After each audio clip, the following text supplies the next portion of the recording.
Halo para pendengar, dimanapun kalian berada. Balik lagi di channel Gear Christopher. Oke, dalam video kali ini, gue akan membahas tentang LN Goblin Slayer volume 6 lagi. Sebelum gue mulai kisahnya, gue saranin lagi nih kepada kalian untuk nonton anime season 1 dan movie-nya terlebih dahulu ya teman-teman, biar ceritanya bakal nyambung sama cerita yang akan gue ceritakan. Karena memang gue cuma lanjut dari cerita setelah movie-nya aja. Oke, jika sudah, mari kita mulai langsung aja pembahasannya. Dalam part sebelumnya, kita sudah mengetahui kalau Goblin Slayer dan partinya sudah mengerjakan beberapa quest yang berhubungan dengan pembasmian goblin di sebuah desa nelayan. Selain itu, Goblin Slayer juga dipertemukan dengan bocah wizard kurang ajar yang baru saja bergabung sebagai petualang, dan bocah itu hanya ingin membunuh goblin seperti Goblin Slayer. Karena Goblin Slayer itu masih memiliki hati nurani, ia pun mengajak sang bocah untuk tinggal di gubuknya selama semalam. Sebelum besoknya bocah itu dibiarkan memilih quest untuk menghidupi dirinya sendiri. Dalam part kali ini, panel cerita pun masih menyorot kepada sang bocah wizard dan Goblin Slayer yang baru saja sampai dalam guild petualang. Saat itu sang bocah wizard pun berjalan dalam guild dengan terhuyung-huyung nih. Karena memang dia makan terlalu banyak sarapan yang dibuat sama sang gadis sapi.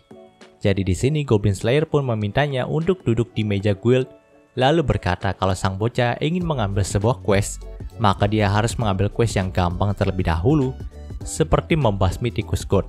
Mendengarkan hal itu, sang bocah pun menolaknya dan berkata nih, kalau dia akan tetap membasmi goblin saja. Mendengarkan jawaban itu, Goblin Slayer pun hanya bisa mengiyakannya saja, karena memang dia juga tidak memiliki hak untuk melarang sang bocah wizard. Lalu Goblin Slayer pun langsung menemui partinya yang sudah berkumpul dalam guild ini. Saat Goblin Slayer mendekati mereka, di sini sang High Elf Archer pun langsung berkata kalau Priestess baru saja mengikuti ujian kenaikan pangkat, tapi nampaknya dia gagal karena dinilai masih belum berkontribusi dalam party mereka.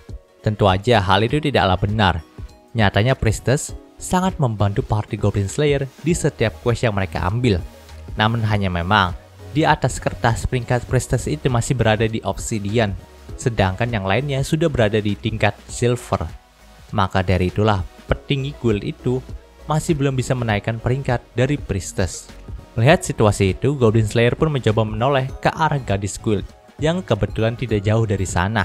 Tapi sang gadis guild pun langsung membuat gestur meminta maaf ketika dia menyadari tatapan dari Goblin Slayer.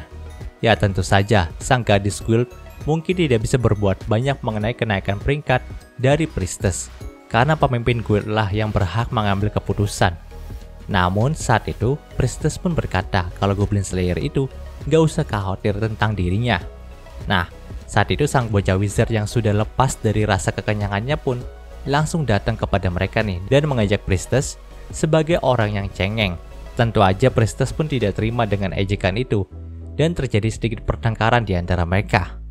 Saat itu, bocah wizard juga terus menyombongkan dirinya kalau dia bisa membasmi goblin dengan sangat gampang, tidak seperti Priestess. Mendengarkan hal itu membuat mereka jadi punya ide nih.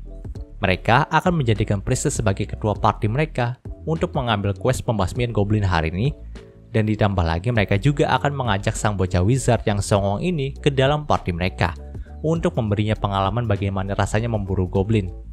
Jika misi mereka ini berhasil, maka dengan begitu, guild mungkin saja akan mempertimbangkan kembali tentang kenaikan peringkat dari Priestess ini. Karena sekarang dalam party mereka, ada anggota yang pangkatnya lebih rendah daripada Priestess juga. Nah, kebetulan sang bocah wizard pun nampak setuju nih dengan hal itu. Panel cerita pun berpindah ke sebuah monolog yang dibacakan oleh narator. Monolog itu berbunyi, walaupun ada sebuah party yang sempurna, tidak pernah gegabah menghadapi lawannya, bahkan memiliki anggota dengan job yang saling melengkapi, mereka bisa hancur begitu saja jika sang dewa berkata kalau dia ingin menghancurkan sebuah party hari ini. Panel cerita pun berpindah ke sebuah mausoleum atau sebuah makam yang berada di dekat tanah yang akan dijadikan sebuah fasilitas latihan bagi petualang pemula. Saat itu ada sebuah party yang terdiri dari campuran petualang obsidian dan porselen nih. Mereka itu telah mengambil quest pembasmian goblin dekat mausoleum itu. Party itu terdiri dari lizard warrior laki-laki, warrior priestess, assassin, dan cleric. Bisa dibilang itu adalah party yang cukup sempurna karena memiliki petarung jarak jauh dan petarung jarak dekat. Namun sayangnya nasib sial memang harus menimpa mereka saat mengambil quest ini. Pada awalnya pemburuan goblin yang dilakukan sama mereka dalam mausoleum itu berjalan dengan lancar teman-teman. Tapi nampaknya mereka masih terlalu gegabah karena menganggap kalau goblin yang bersembunyi di sana hanyalah sedikit. Lalu mereka juga tidak memperhitungkan keberadaan dari monster lain yang menghuni tempat itu. Alhasil semua anggota party mereka pun dibantai oleh puluhan goblin yang ada di sana. Ditambah lagi, ternyata kumpulan goblin yang ada di sana menyewa seekor troll sebagai penjaga mereka. Tentu aja, petualang obsidian dan porselin seperti mereka masih belum bisa menghadapi seekor troll. Ditambah lagi, pengetahuan mereka tentang memburu goblin dan troll itu terbilang kurang. Jadi pantas saja mereka tidak pernah kembali dari misi pembasmian goblin dalam mausoleum itu. Panel cerita pun berpindah ke party Goblin Slayer yang baru saja datang ke lahan yang akan dijadikan tempat latihan bagi para petualang pemula itu. Saat itu, Priestess pun ditunjuk sebagai pemimpin party mereka hari ini. Jadi di sini ia pun meminta mereka untuk mencari informasi terlebih dahulu sebelum memasuki sarang goblin yang hendak mereka basmi hari ini. Semua pun setuju dengan ide tersebut, tapi tidak dengan bocah wizard beban yang baru saja bergabung dalam party Goblin Slayer ini. Dia menganggap kalau goblin adalah makhluk lemah yang gampang untuk diburu. Maka dari itulah dia mengatakan kalau mereka lebih baik langsung masuk dan menghancurkan para goblin itu aja. Tentu aja perkataan dari bocah wizard itu pun langsung disebut bodoh oleh Goblin Slayer, karena dalam menghadapi musuh apapun mereka harus tetap menyusun strategi. Saat itu, party Goblin Slayer pun langsung mencari informasi dari seorang mandor dwarf yang kebetulan sudah menunggu mereka di sana. Mandor dwarf itu bilang kalau sebelumnya ada sebuah party yang masuk ke dalam mausoleum dekat sana, tapi party itu tidak pernah kembali sampai sekarang ini. Mendengarkan hal itu, Priestess pun langsung refleks tanya nih, apakah dalam party itu ada wanitanya? Mendengarkan pertanyaan itu, mandor dwarf pun berkata, kalau dalam party itu ada 2 orang wanita. Nah, di sini Priestess pun menganggap kalau kemungkinan besar kedua wanita itu pasti masih hidup. Tapi nampaknya untuk laki-laki dalam party itu pasti sudah tewas. Karena goblin selalu membunuh tahanan pria dan memainkan tahanan wanita saja. Priestess juga meminta beberapa potion dari sang mandor dwarf yang akan mereka gunakan untuk mengobati 2 wanita yang kemungkinan masih hidup itu. Setelah itu, dia beserta Goblin Slayer dan Lizard Priest langsung berunding untuk membicarakan strategi yang akan mereka gunakan nih. Melihat kalau ketiga orang itu sedang berunding, bocah wizard pun berkata kepada High Elf Archer dan Dwarf Shaman nih, kalau nampaknya mereka berdua kurang berguna dalam party ini ya. Tentu aja keduanya pun langsung agak marah nih ketika mendengarkan perkataan tidak sopan itu. Tapi mereka pun tetap bisa tenang, lalu menjelaskan kalau memang dalam party mereka, petarung garis depan dan pemimpin party lah yang akan mendiskusikan strategi dari party mereka ini. Setelah strategi itu udah jadi, maka mereka akan memberitahu kami semua. Jadi Ranger dan Shaman seperti mereka itu memang tidak terlalu berguna dalam penyusunan strategi, tapi mereka akan berguna jika party mereka sudah masuk ke markas Goblin nantinya. Semua orang dalam party ini memang memiliki perannya masing-masing. Namun nampaknya bocah wizard itu tidak terlalu mendengarkan nasihat dari High Elf Archer dan Dwarf Shaman tadi. Dia lebih berfokus kepada ambisinya untuk menghabisi para goblin di sini. Dia belum mengetahui kalau memburu goblin bukanlah suatu hal yang mudah. Saat mereka sudah sampai di depan pintu mausoleum, Priestess pun langsung meminta party mereka untuk memeriksa barang bawaan mereka kembali sebelum masuk ke dalamnya. Mendengarkan hal itu, semua pun langsung memeriksanya kecuali sang bocah wizard. Di sini dia pun berkata kalau barang bawaannya sudah lengkap, jadi tidak perlu diperiksa kembali. Lagi pula bukankah mereka seharusnya lebih cepat memasuki mausoleum ini? Karena memang mungkin saja sandera mereka sudah menunggu di dalam untuk diselamatkan. Mendengarkan hal itu, Priestess pun langsung menasihatinya lagi nih. Karena jika tidak dipersiapkan secara matang, maka party mereka akan jadi korban selanjutnya dari goblin yang ada di sini. Namun tetap saja bocah wizard itu tidak mendengarkannya dan tetap bertindak semaunya aja. Dan bener aja nih, karena kecerobohan dari sang bocah wizard, party Goblin Slayer itu harus masuk ke dalam jebakan dari para goblin yang ada di sana.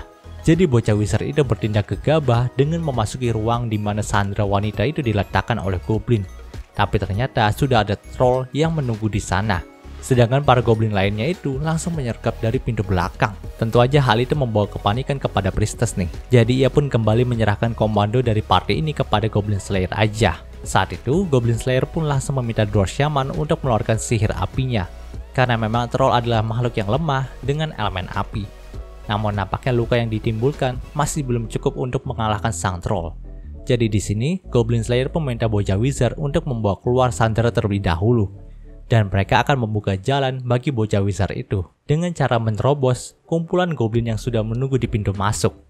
Nah, setelah berhasil kabur dari sana, nampaknya troll itu tidak membiarkan party Goblin Slayer buat kabur dari mausoleum gitu aja. Troll itu pun mengejar mereka hingga pintu keluar mausoleum. Jadi di sini, Goblin Slayer pun langsung melemparkan bubuk api yang telah ia bawa, lalu meminta Dwarf Shaman untuk menggunakan sihir apinya lagi dan membakar troll itu. Untung aja dengan serangan kali ini, sang troll pun bisa langsung tumbang. Setelah misi itu selesai, mereka pun langsung membiarkan Sandra yang telah diselamatkan itu diobati oleh tabib dekat area yang dijadikan tempat pelatihan itu. Sementara mereka pergi ke guild untuk berpesta dan memberi laporan. Begitu juga dengan bocah wizard yang menjadi beban party Goblin Slayer kali ini. Walaupun dia menjadi beban dan kalah ketika melawan goblin, tapi tetap saja bocah wizard itu masih diajak pesta oleh partinya Goblin Slayer. Nah, dalam mabuknya sang bocah itu langsung berkata kalau dulu dia pernah punya seorang kakak perempuan. Tapi kakak perempuannya itu mati ditusuk oleh seekor goblin dengan menggunakan belati beracun. Entah kenapa nih, ketika mendengarkan cerita itu, mood dari Goblin Slayer pun langsung rusak. Mengingat dia juga pernah gagal untuk menyelamatkan kakak perempuannya. Jadi saat itu, ia pun langsung pergi meninggalkan guild dan masuk ke dalam gang kecil untuk meratapi trauma masa lalunya. Dan cerita di part ini pun berakhir.